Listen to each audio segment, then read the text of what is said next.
Hello everyone, my name is Cecilia. Welcome to my channel. I'd like to thank everyone, even the new ones who've decided to join us today. And I'm so happy and grateful for coming here to listen to or watch what I'm about to offer. In today's topic, we are going to discuss soul contract. Soul contract is one phrase or one topic we always talk about, but I just want to break it down and make people to understand what is the soul contract, because we talk of twin flames, we talk of karmic contracts, we talk of gifting contracts, we talk of sacred contracts, but I just want to break it down for you so that you understand how do they interrelate, all these contracts. I don't know if ever you've experienced this.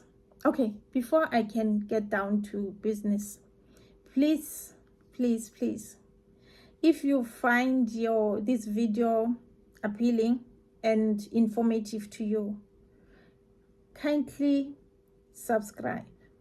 Subscription is free.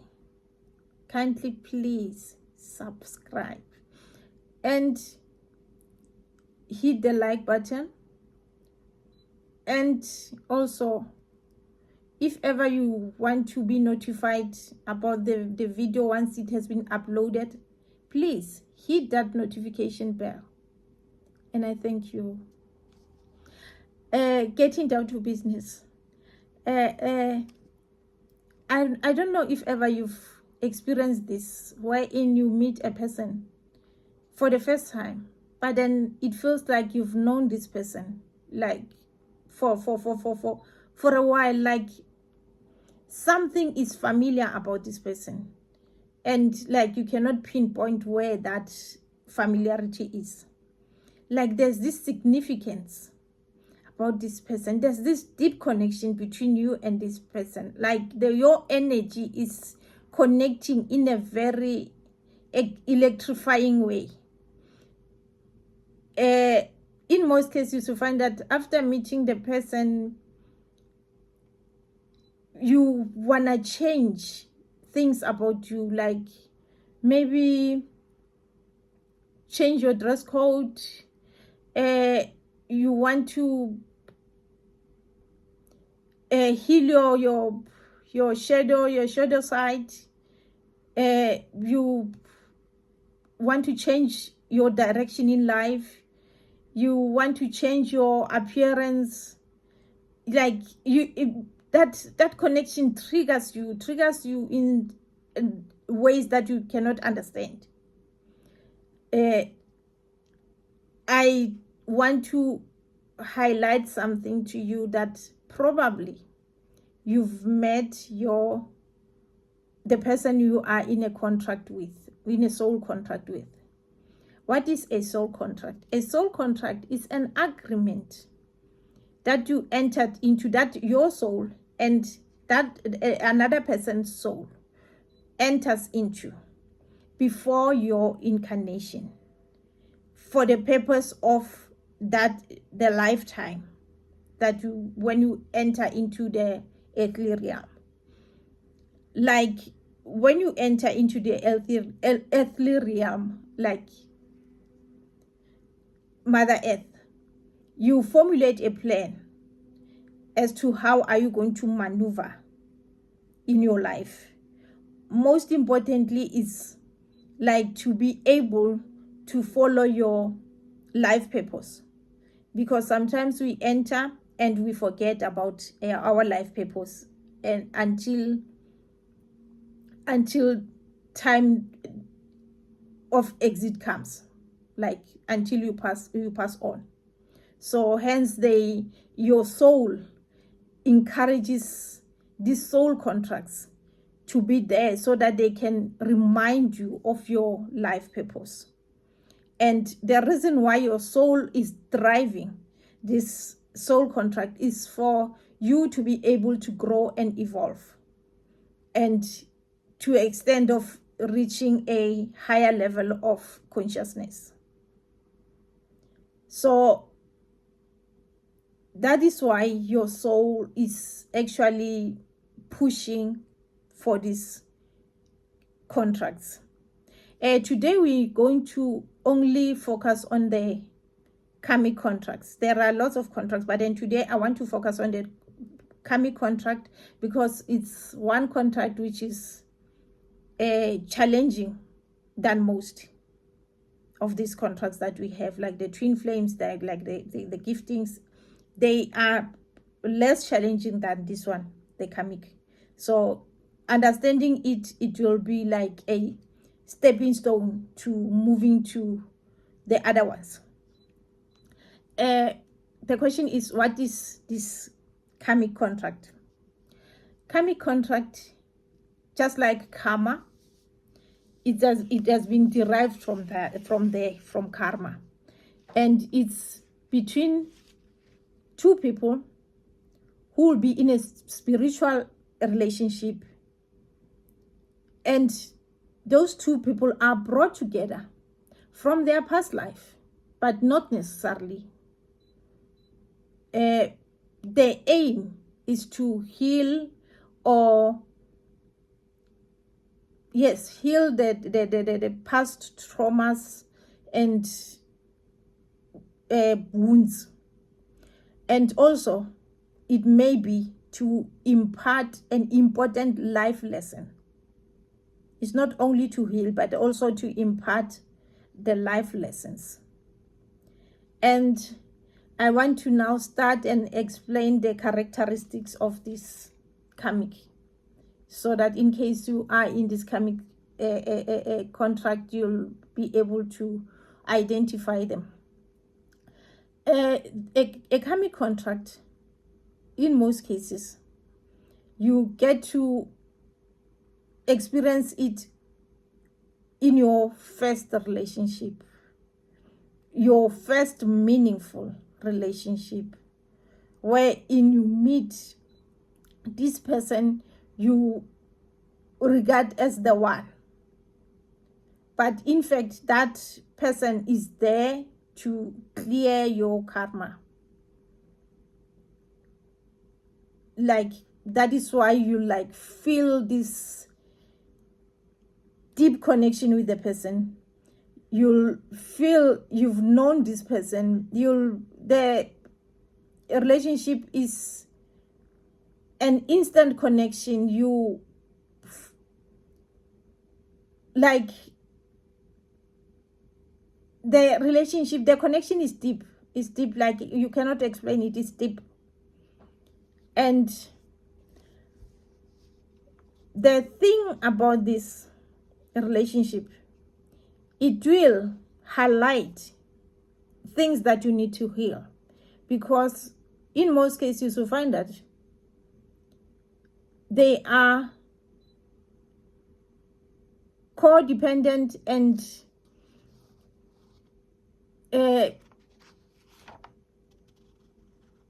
controlling, and at times they are abusive.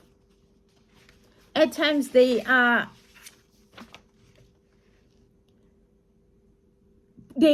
push your button, wherein you'll be forced to like change your character, like show that shadow side of you. Like, they are addictive, and the challenge is, if ever you move out of one, having not been healed, the next person you're gonna meet, it will feel as if like he'll have the same, or she'll have the same characteristics of the first person, wherein you'll feel that, oh, why seems as if all these people are all the same, or why do I experience the same people in all my relationships? And most of the time you'll find that you meet this person and he's selfish, or she's selfish, like she doesn't respect your boundaries, and it's all about him or her. you like don't feature. He's or she'll treat you like a doormat. Like you won't have a say in the relationship. And you'll find that you investing in this relationship. But then he's using it as a convenience. What do I mean by saying you are investing? Is like, I mean, you always there for the person.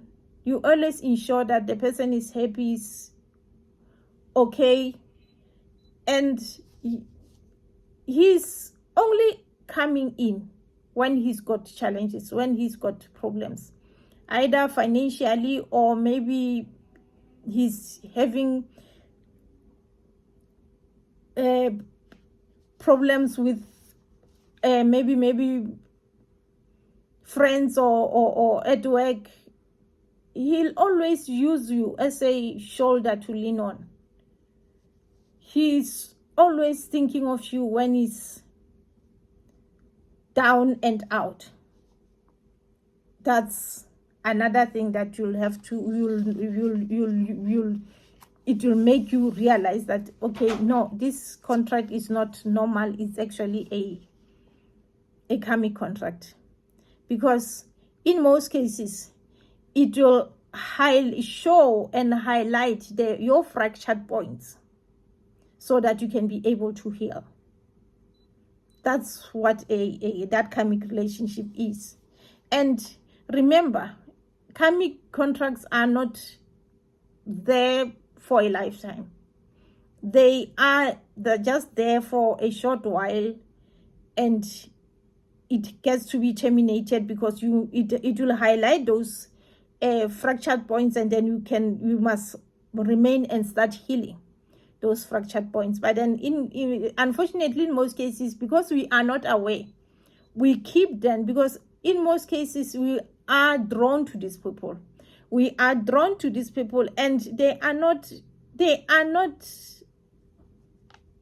there to support us. They are there to teach us a lesson so that we can grow and evolve. So that is why it becomes a challenge for most of us, and it like leave you in a very delicate state whenever that person leave you. And remember, at times you'll find that you've got lots of healing to do, meaning you must peel the layers, just like an onion. You must peel the layers, one layer after another. Like it can take a long time to peel all the layers so that you can be full and complete, for you to be able to come out and say, now I'm ready to be a whole person. But the main purpose of a karmic relationship is for you to learn, grow, and let go.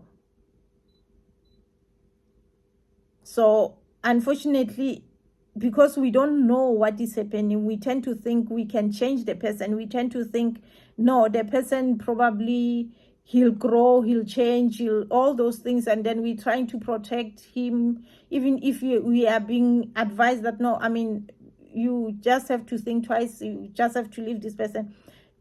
Because we are drawn to this person, and like we feel what he's offering us is real love. In fact, in actual fact, it's not real love. But then because we are wounded, then we tend to think what he's giving us is love.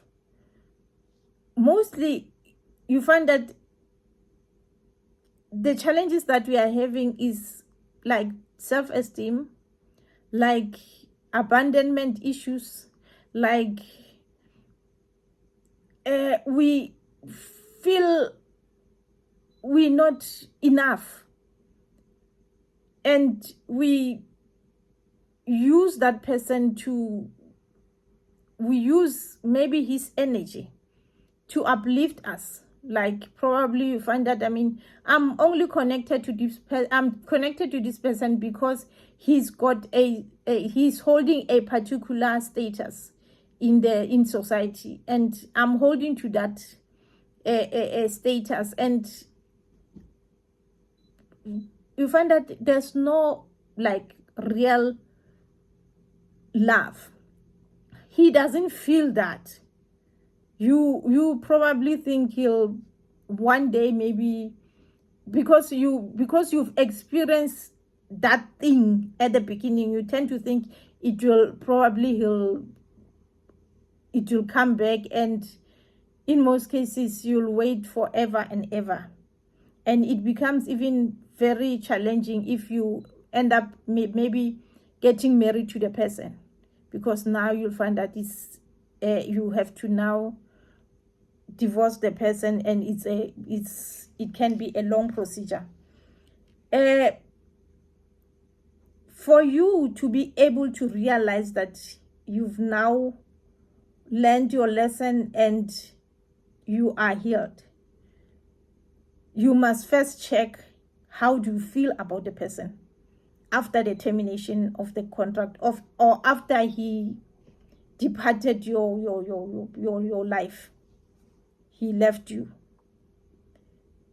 If ever you still have resentment towards the person, it means you are not fully healed.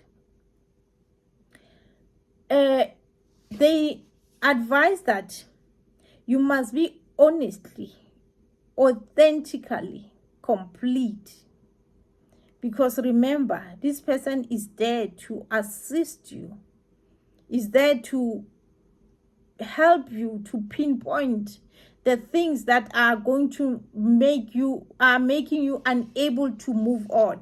So by being able to identify those things, you must actually, if ever you were able to, you must actually thank that person for helping you to do that. Thank that person for making you realize your shortcomings and be able to heal.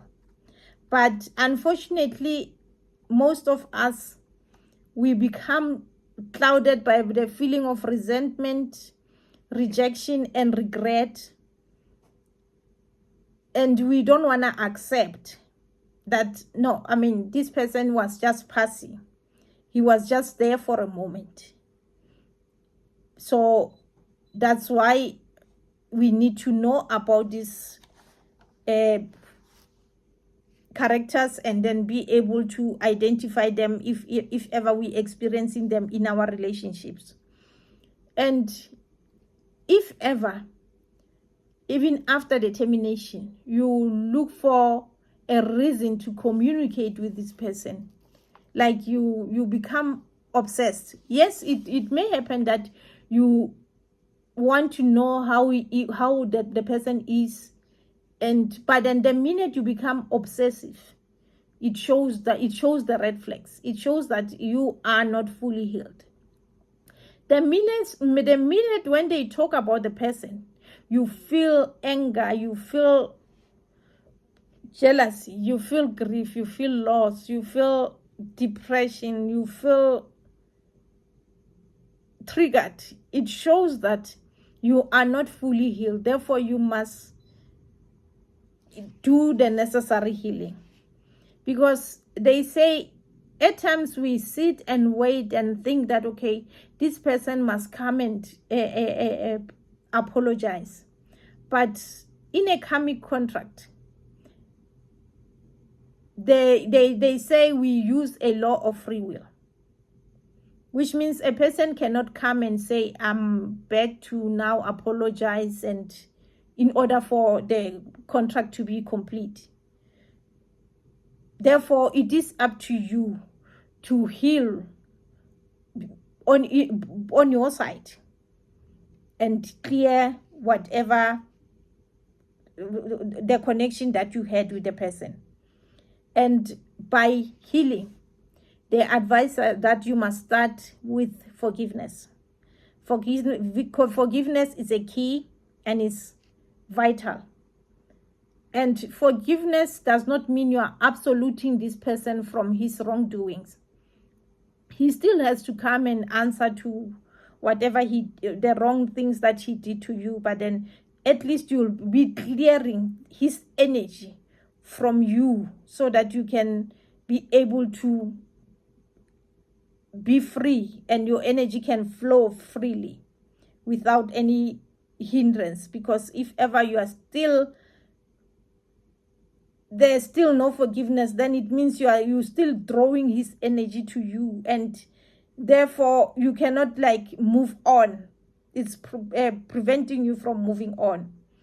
And again, the process of healing, it will include the cord cutting ceremonies. Prayer, utilizing prayer can also assist very much in healing. You pray either to the Almighty God or to your ancestors or to whoever you believe in, their source or the universe, whoever you believe in, you pray. And also something that can assist is energy healing, and also journaling. They say it does help. And like self-care healing process, like you can utilize any kind of healing as long as it can take you out of that challenge and make you feel whole again. Because if ever you don't heal, unfortunately there's a possibility and a higher chance that this karmic will repeat itself. Like the next relationship you get to experience, it will come with that karmic. So it's important that you, after having identified the problem that you are having, like maybe if it's abandonment or if it's low self-esteem, low self-worth, you didn't love yourself enough, you must give yourself a chance to like heal completely, and try to monitor how you feel about this person. And one thing that is very important, you must not be resentful. You must, like, whenever you think of this person, you must wish him well. You must wish him well. Like, you must not harbor any ill feelings towards him, because this person came to assist in your life. He came to make you learn something about yourself, something that you are not going to be able to learn it by yourself. Therefore, that's why you need to have that understanding and release everything, and then heal, and then move on. That's the end of our topic for today. Guys, please comment if ever you feel you maybe need clarity, and or if ever however you feel about this video. Let me hear your comments, and I'll appreciate that. And I very much want to thank you for staying with me up until now, and it's very humbling, and I thank you. I thank you.